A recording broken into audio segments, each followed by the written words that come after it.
आपने प्राणायाम योग के बारे में अवश्य सुना होगा, लेकिन आज जो बात हम करने वाले हैं वह सुनने में समान लगे, परंतु अर्थ और गहराई में कहीं अधिक व्यापक है। हम बात कर रहे हैं श्वास विज्ञान, स्वर विज्ञान की। हाँ, हम इसे विज्ञान ही कहते हैं क्योंकि यह आपके मानसिक, शारीरिक, भावनात्मक संतुलन, निर्णय क्षमता, संबंधों, कार्यशैली और यहां तक कि जीवन की दिशा तक को प्रभावित कर सकता है। यदि इसे सही ढंग से समझकर अपनाया जाए तो यह आपके जीवन में गहरा परिवर्तन ला सकता है।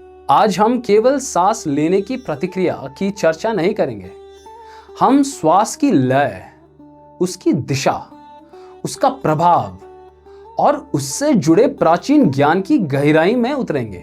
हम समझेंगे कि हमारी नाक के 2 छिद्र केवल शारीरिक संरचना नहीं है, वे ऊर्जा प्रवाह के द्वार हैं। हम जानेंगे कि सूर्य नाड़ी और चंद्र नाड़ी क्या है, वे क्यों बदलती है, कैसे जांचे, कैसे बदले और दैनिक जीवन में उनका उपयोग कैसे करें। जब कोई बच्चा जन्म लेता है तो वो सबसे पहले क्या करता है? वह श्वास लेता है। और जब जीवन समाप्त होता है तो अंतिम कार्य क्या होता है? श्वास का बाहर जाना।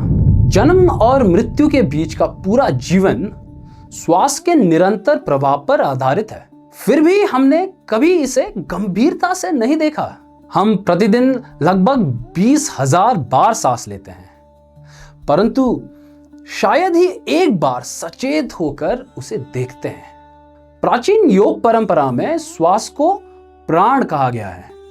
प्राण केवल ऑक्सीजन नहीं है। प्राण वह जीवन ऊर्जा है, वह अदृश्य शक्ति है जो शरीर को चलाती है, मन को सक्रिय रखती है, चेतना को जागृत रखती है। श्वास केवल गैसों का आदान प्रदान नहीं है, यह शरीर और मन के बीच का पुल है। जब श्वास असंतुलित होती है, मन असंतुलित हो जाता है। जब श्वास स्थिर होती है, मन स्थिर हो जाता है। अब नाक की संरचना को समझते हैं। हमारे नाक में 2 छिद्र हैं। सामान्यतः हमें लगता है कि दोनों समान रूप में काम करते हैं, परंतु वास्तविकता यह है कि दोनों हमेशा समान रूप से सक्रिय नहीं रहता।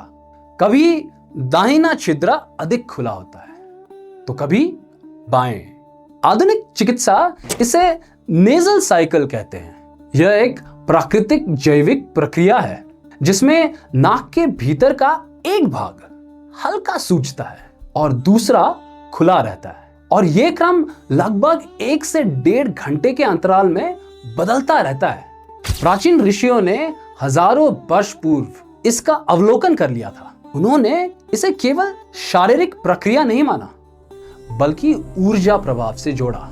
दाहिने नासा छिद्र को कहा गया सूर्य नाड़ी और बाएं नासा छिद्र को कहा गया चंद्र नाड़ी। सूर्य नाड़ी कर्म, सक्रिय और गतिशील ऊर्जा का प्रतीक है। चंद्र नाड़ी शीतल, शांत और स्थिर ऊर्जा का प्रतीक है। जब दाहिनी नाक सक्रिय होती है, शरीर में सक्रियता बढ़ती है, हृदय गति थोड़ी तेज हो सकती है, विचार अधिक तार्किक और सीधे होते हैं, निर्णय लेना आसान लगता है। यह समय कार्य करने, बोलने, नेतृत्व करने, बहस करने या शारीरिक गतिविधियों के लिए उपयुक्त माना जाता है। सूर्य नाड़ी सक्रिय होने पर शरीर का झुकाव सिंपैथेटिक नर्वस सिस्टम की ओर होता है। इसे हम एक्शन मोड कह सकते हैं। अब जब बाई नाक सक्रिय होती है, शरीर शांति की अवस्था में प्रवेश करता है, मन भावनात्मक रूप से खुलता है, रचनात्मकता बढ़ सकती है, ध्यान करना सरल हो जाता है। यह अवस्था पैरासिम्पैथेटिक मोड से जुड़ी है, विश्राम और पुनर्स्थापन की स्थिति।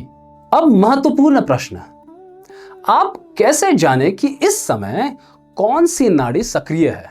सुबह उठते ही या किसी भी समय शांत बैठ जाएं अपनी हथेली को नाक के नीचे रखें, सामान्य रूप से श्वास छोड़ें। ध्यान दें किस ओर से वायु का प्रभाव अधिक महसूस हो रहा है, वही सक्रिय नाड़ी है। अब एक और तरीका है, दाहिनी नाक बंद कर बाईं से श्वास लें, फिर विपरीत करें। जिस ओर से श्वास अधिक सहज और गहरी जाए वही सक्रिय है। आप दर्पण या मोबाइल स्क्रीन पर श्वास की भाप भी देख सकते हैं। कभी कभी दोनों नासा छिद्र समान रूप से खुले होते हैं। यह अवस्था अधिक देर नहीं रहती। योग में इसे कहा जाता है सुषुम्ना अवस्था। यह शरीर का केंद्रीय ऊर्जा मार्ग है। जब दोनों नाड़ियां संतुलित होती है, ध्यान गहरा हो सकता है, मन स्थिर हो सकता है, आध्यात्मिक अभ्यास अधिक प्रभावी हो सकता है। प्राचीन साधक केवल नाड़ी का अवलोकन ही नहीं करते थे, वे आवश्यकता अनुसार उसे बदलते भी थे। इसके लिए वे उपयोग करते थे योग दंड, एक यू आकार का लकड़ी का सहारा। यदि उन्हें सूर्य नाड़ी सक्रिय करनी होती तो वो बाईं बगल में हल्का दबाव देते, और यदि चंद्र नाड़ी सक्रिय करनी होती तो दाहिनी बगल में दबाव देते। कुछ ही मिनटों में श्वास का प्रभाव बदल जाता था। आज हम एक सरल उपाय भी अपना सकते हैं। यदि योग दंड उपलब्ध ना हो तो एक छोटा टेनिस बॉल या तनाव बॉल ये ले सकते हैं।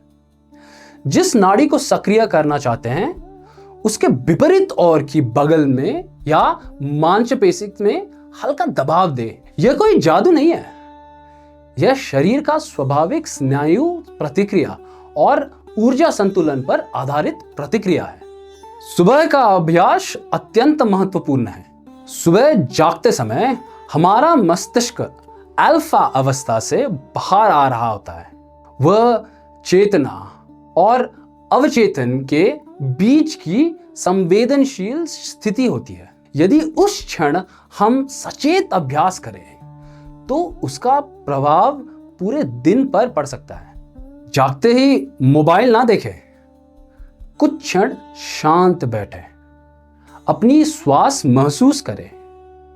यदि चंद्र नाड़ी सक्रिय है, पहले बायां पैर जमीन पर रखें, और यदि सूर्य नाड़ी सक्रिय है, पहला दायां पैर रखें। यह कोई अंधविश्वास नहीं, यह मनोवैज्ञानिक एंकरिंग है। आप अपने मस्तिष्क को संकेत देते हैं कि आज का दिन सहज होकर जीना है। आधुनिक शोध बताते हैं कि श्वास की पद्धति हृदय गति, रक्तचाप, तनाव, हार्मोन और मस्तिष्क गतिविधि को प्रभावित कर सकती है। दाहिनी नासिका से श्वास लेने पर सक्रियता बढ़ सकती है, बाईं से लेने पर शांति बढ़ सकती है। वैकल्पिक नासिका श्वास तनाव कम करने और ध्यान बढ़ाने में सहायक है। हमारे निर्णय हमारी मानसिक अवस्था से प्रभावित होते हैं। तनाव में निर्णय अस्पष्ट हो सकते हैं, शांति में निर्णय स्पष्ट होते हैं। इसलिए श्वास बदलना यानी भावना बदलना, भावना बदलना यानी विचार बदलना, विचार बदलना यानी निर्णय बदलना, और निर्णय बदलना जीवन की दिशा बदल सकता है। अब कुछ क्षण शांत बैठें, आंखें बंद करें, अपने श्वास को महसूस करें। 5 गहरी सांस लें।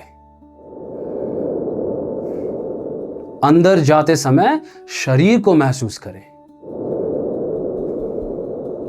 बाहर आते समय मन को हल्का होते महसूस करें। देखिए, छोटा अभ्यास कितना बड़ा परिवर्तन ला सकता है।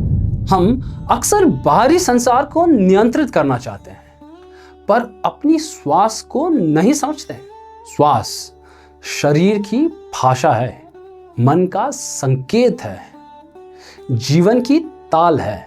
यदि आपने अपनी श्वास को समझ लिया तो अपने स्वयं को समझना शुरू कर दिया। आज से दिन में कम से कम 3 बार अपनी नाड़ी जांचें। सुबह उठते समय, किसी बड़ी निर्णय लेने से पहले, और सोने से पहले कुछ ही सप्ताह में आप अपने शरीर और मन का गहरा संबंध अनुभव करेंगे। श्वास को समझना स्वयं को समझना है, स्वयं को समझना सचेत जीवन जीना है। हम अगले एपिसोड में फिर मिलेंगे। हमारे पॉडकास्ट को लाइक, सब्सक्राइब और शेयर करना मत भूलिएगा। और साथ ही गहरी सांस लें, सहज रहें और अपनी श्वास को मित्रता करें। जय त्रिकाल।